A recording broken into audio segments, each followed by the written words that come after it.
Hello everyone, welcome back to another video from Exotic Astrology. So today we will discuss about the first house, the Lagna. Okay, so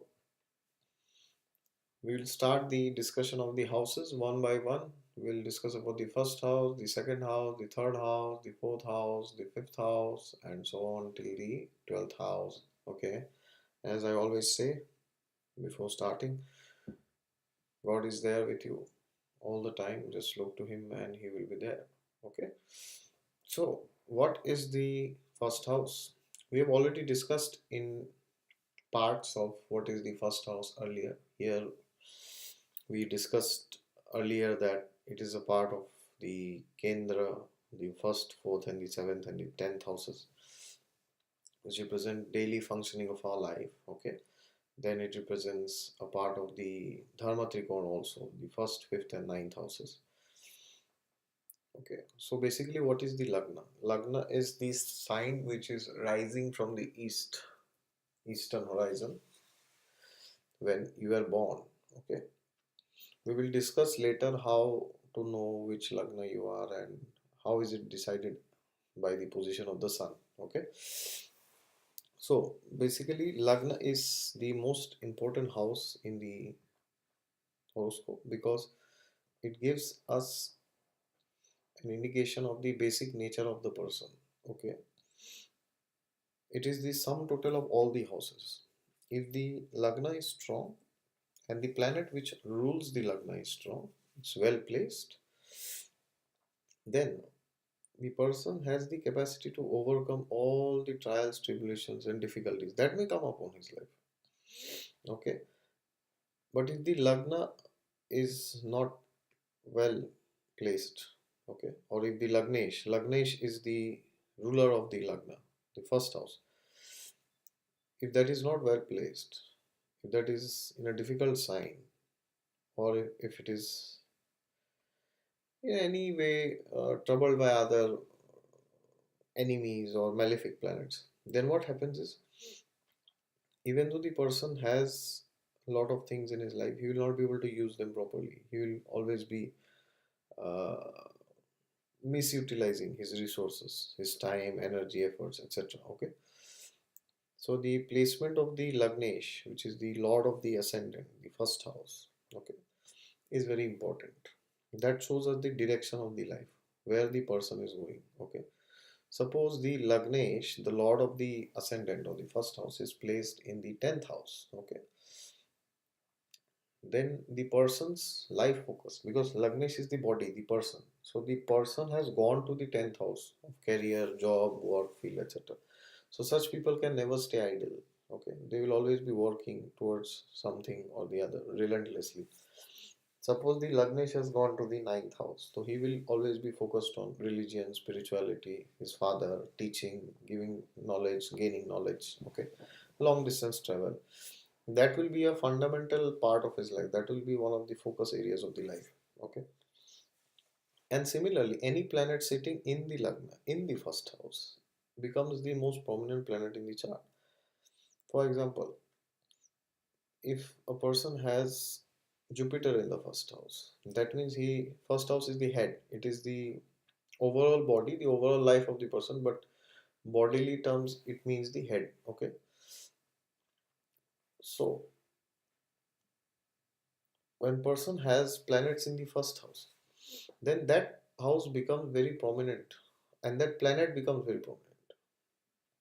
Okay, and the natural significations of that planet also become very important because that is sitting in his house of his entire life. Okay, the sum total of all the houses, the Lagna, the driving force of his life. For example, if Jupiter is sitting in the Lagna for any person, for a woman, then she will be very much focused towards her husband and children and spirituality, religion, God, etc. If Mars is sitting, she will be very focused towards fighting, okay, about achieving things, about doing things, okay, and whatever Mars signifies, all these traits will be very prominent in the person's life. Okay, that will be like the driving force. And whatever planet rules, sorry, whatever planet sits in the first house, that is a very good way by which we are known, because first house is also your image, what you show to people. Okay, what people think of you, it is your image, name, fame, reputation. Tremendous name, fame is seen from the first house. That is why you will see many great personalities. Mahatma Gandhi, he has so many planets in the first house. Hillary Clinton also. Okay, and then there are so many other personalities. Of course, that does not mean that if you do not have any planet in the first house, you will not get name, fame. It does not mean that, but generally, if you have planets in the first house, it is considered good. Okay, good depends on how is it placed. Okay, so for example, here, suppose Venus is placed in the first house for a man. Okay, so then his one of the prime focus in his life will be his wife, will be beauty, luxuries. Okay, will be materialistic enjoyment. He'll focus on car, home, luxury, whatever Venus represents. Okay, so apart from that, suppose Mercury is in the first house, then that is fabulous, because the person will always be wanting to gain knowledge. He will be very inquisitive. So suppose a person has Jupiter in the first house, okay, then that will become kind of his image. So if you ask anybody about this person, suppose there is a person called John, he has Jupiter in the first house, and suppose there is a person who asks me about, oh, how John is, okay, overall how John is, then I would say, oh, John is a very nice person, because Jupiter is a very benefic planet. It shows expansion, growth, positivity, achievements in life, goodness, sweetness. Okay, so uh, Jupiter is a very hopeful planet. So I will say that, oh, he's a very nice person. He's a bit religious, bit spiritual. He always respects others. All the good qualities are found in this planet Jupiter. Now, suppose there is Mars in the first house of this person, John. Then I would say, oh, he's a very aggressive person. He's not that soft. He's not that sweet. He's very aggressive. He's very rash. He takes decisions very fast. Suppose Sun is there in the first house.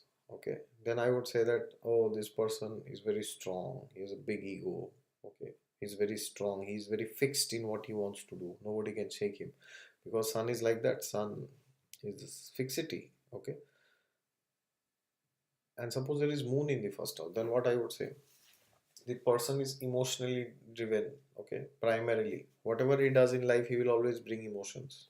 He connects very well with people through emotions. Okay, so that is the trait of people who have Moon in the first house.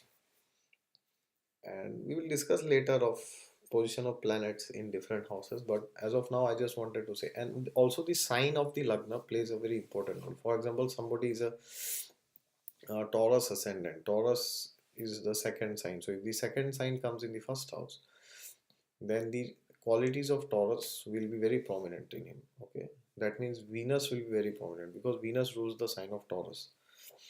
So, for example, if somebody is a Taurus ascendant, he'll be a very sweet speaker. Okay, he will love to eat, he will love to sing, he will love to stay with family, he will love to delight in food. Okay, suppose somebody is a Libra ascendant.